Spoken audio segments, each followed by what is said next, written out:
Salut à tous les amis, j'espère que vous allez bien. On se retrouve ce samedi 18 avril pour une nouvelle vidéo. Dans cette vidéo, on parlait beaucoup de choses, parce que c'était la folie. La folie complète hier, avec pas mal d'informations. On va revenir sur tout cela. On va parler d'actualité, de mercato. On va parler du prochain match de championnat contre le Celta Vigo ce mercredi. N'hésitez pas, comme d'habitude, à mettre un petit like, à booster la vidéo, à commenter, à partager. Nous, on se retrouvera également ce soir, en fin de journée, pour un live avec plein d'informations. Donc, n'hésitez pas à être présent sur YouTube, mais également sur Twitch. Tous les détails sont en description de vidéo. N'hésitez pas, c'est toujours cool de pouvoir interagir directement avec vous et ça fait plaisir.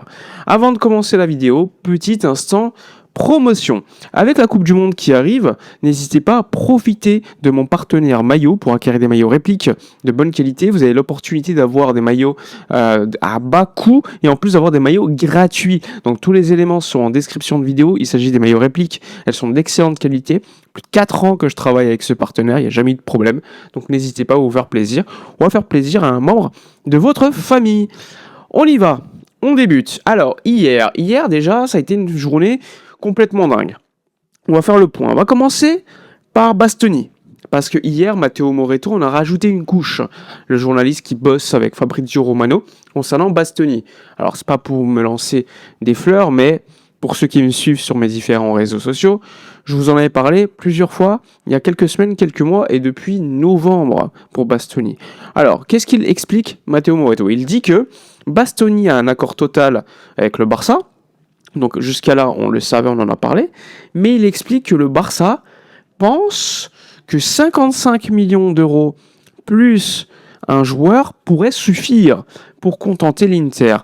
L'Inter serait très intéressé en ce sens par Hector Fort, le joueur prêté par le Barça à Elche. Ce qui pourrait donc être une opportunité assez intéressante pour le Barça. Mais il faut savoir qu'un deal, quand tu mets un joueur dedans, il faut que tu valorises quand même le joueur parce que ça te fait une vente. Mais en plus, le prix du joueur que tu achètes, il est beaucoup plus élevé que les 55 parce qu'il y a un prix, une valorisation donnée pour Hector Fort. Donc ça, on verra a posteriori si ça se fait. Mais en tout cas, Matteo Moretto explique que l'Inter est déjà dans une pensée de remplacer Bastoni. Ceux qui me suivent sur mes différents réseaux sociaux, je vous l'ai expliqué. Moi, je suis très optimiste par rapport à l'arrivée du défenseur central italien. Après, on peut se poser des questions sur, évidemment, si ça aura un impact considérable sur la défense, parce que vous le savez, la structure du Barça fait que les défenseurs ont tendance à courir vers leur camp énormément, ce qui pourrait être fatigant mentalement, physiquement, etc., ce qui te permet également de favoriser des erreurs de la part des centraux. À voir, ça on pourra en parler.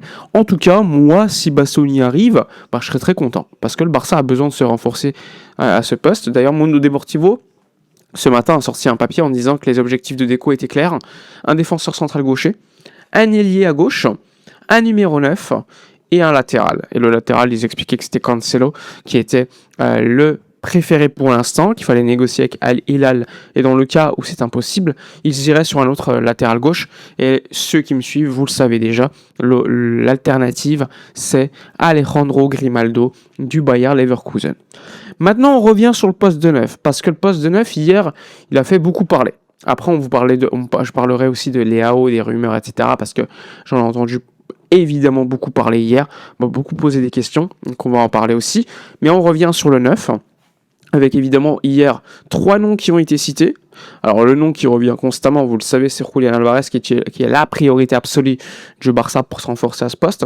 Je vous ai sorti une vidéo il y a quelques jours avec une exclue en vous disant que le Barça va dans les prochains jours discuter avec l'Atlético pour voir s'il y a faisabilité de faire un deal, s'ils sont ouverts à un prix, etc. etc.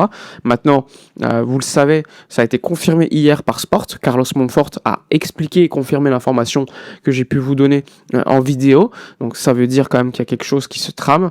Maintenant, je le redis, pour ceux qui me suivent, personnellement, mon avis, c'est que ça va être très compliqué de convaincre l'Atlético par rapport à Julián Álvarez, parce que le prix demandé pourrait être trop cher, parce qu'il faudra également calculer en termes de fair play financier comment faire pour mettre toutes nos recrues selon cette fameuse limite salariale, sachant que je vous le dis, C'est pour ça qu'on entend beaucoup parler, les gens dire mais pourquoi on n'achète pas Cancelo à 15 millions d'euros directement et comme ça on l'a. Parce que le Barça fait attention, parce qu'ils veulent un top 9, un top central. Tu peux pas te permettre de jeter l'argent par les fenêtres, hein. Chaque million est important. Même si le Barça sera l'été prochain au 1 pour 1 probablement, c'est pas pour autant que tu dois faire n'importe quoi. Vous le savez, Lewandowski aura un gros impact en cas de départ, Christensen aussi. Ça crée pas du fair play, mais la masse salariale baissera de manière considérable, qu'il reste ou pas, parce que s'il reste, c'est avec un salaire très bas. Donc dans tous les cas, il y aura une baisse au niveau de la masse salariale qui permettra d'avoir, on va dire, une marge que tu pourras combler avec des recrues. Donc c'est important de l'expliquer plusieurs fois parce qu'on me disait, prendre les deux, c'est impossible. C'est très compliqué de prendre Julián Alvarez, non pas pour des raisons économiques, évidemment, il faudra des départs, mais plutôt pour des raisons, on va dire, de négociation directe avec l'Atlético. Maintenant, on verra, tout peut arriver. Moi, personnellement, je serais très surpris que l'Atlético accepte. Il y a eu d'autres noms qui sont sortis hier. Il y a eu le nom de Muriqi, le joueur de Majorque. Extraordinaire joueur, on va pas se mentir. Mais encore une fois, pour moi, ça c'est un joueur de club de Liga moyen qui va faire la diff, qui va être incroyable, une légende de la Liga et de Majorque. Hein, c'est le meilleur buteur de leur histoire. Pour autant, c'est pas un joueur de grand club, pour moi. Il y a eu l'autre rumeur aussi qui est sortie, c'est celle de Sorloth, qui effectivement est bien suivie par le FC Barcelone, le joueur de l'Atlético, avec une clause de 35 millions d'euros. Là, on parle plutôt des options moins chères du côté du Barça pour amener, on va dire, une concurrence au poste de neuf. Mais personnellement, je ferai attention concernant les rumeurs actuelles parce qu'il y a énormément de noms dans cette fameuse shortlist du poste de neuf. Il y a Osimhen qui est un plan B, même s'il est très cher et pour moi là aussi quasiment impossible. Il y a des noms un petit peu partout en Europe qui sont suivis par le Barça. On a entendu Aslani d'Offenheim, maintenant c'est Muriqi, Sorloth, bref. En ce moment même, vous allez voir plein de noms qui vont sortir. La réalité, c'est que la priorité, ça reste Julián Alvarez, même si, je vous l'annonce, ça va être compliqué pour des raisons évidentes de prix par rapport aux négociations directes avec l'Atlético. Pour autant, le Barça va tenter de le faire. Donc ça, c'est aussi important. Concernant le poste d'ailier gauche, hier, il y a eu l'information parce que, en gros, en Italie, te disent Raphaël Leao au Milan, c'est terminé. C'est un mec trop nonchalant, c'est un mec qui ne state pas assez. Bref. Ils te le mettent sur le marché avec son agent Jorge Mendes, même si en réalité, c'est la famille, mais il travaille avec Mendes. Eh bien, le Diario Sport et en Italie, ils expliquent que le joueur peut partir pour 50 millions d'euros. Alors sur les réseaux, il y a beaucoup de gens qui ont dit « Ah mais 50 millions d'euros, faut y aller ». Le problème, c'est que Raphaël Leao, les gens ont peut-être tendance à l'oublier, c'est un joueur qui est très feignant, qui va pas faire les efforts défensifs. Alors on le sait que c'est un mec qui peut dribbler n'importe qui, il est très rapide, il n'y a pas de problème. Mais pour moi, c'est un joueur qui est beaucoup trop irrégulier, qui n'apporte pas suffisamment de stats, qui peut demander un gros salaire en plus. Ce serait très similaire à Rashford en réalité, avec un Rashford qui lui stat. Même s'il n'est pas suffisamment bon pour le Barça, personnellement, on pourrait se dire qu'il ne faudra pas le garder compte tenu du coup fair play que pourrait engendrer un Rashford. D'ailleurs, c'est de moins en moins probable qu'il reste. De l'autre côté, Raphaël Leao, c'est un petit peu la même chose. Sauf que là, tu dois l'acheter 50.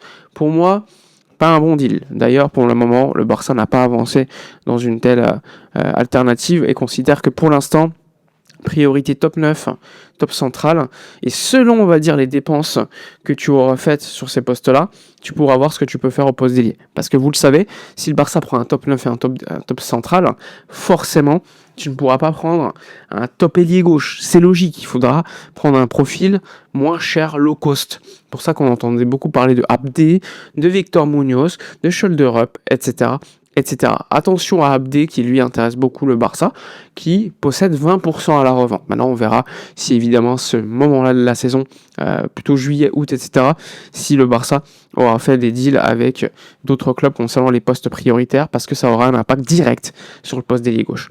Voilà pour toutes ces informations, les informations les plus importantes. Je le rappelle, le Barça joue en semaine contre le Celta Vigo, à domicile.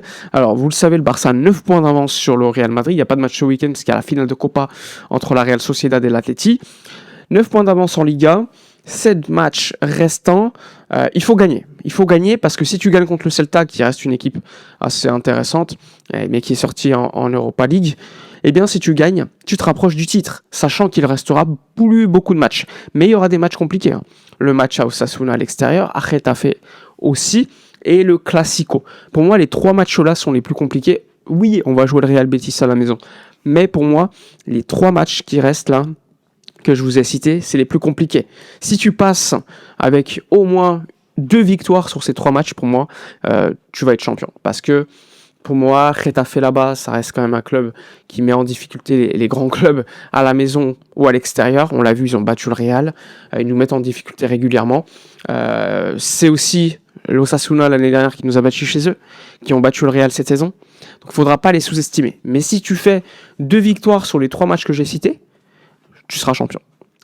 Bref, voilà pour la vidéo de la journée. N'hésitez pas dans l'espace commentaire à donner votre avis, commentez, boostez. Nous, on se retrouve probablement en fin de journée pour un live. Passez une bonne journée et à toutes. Ciao.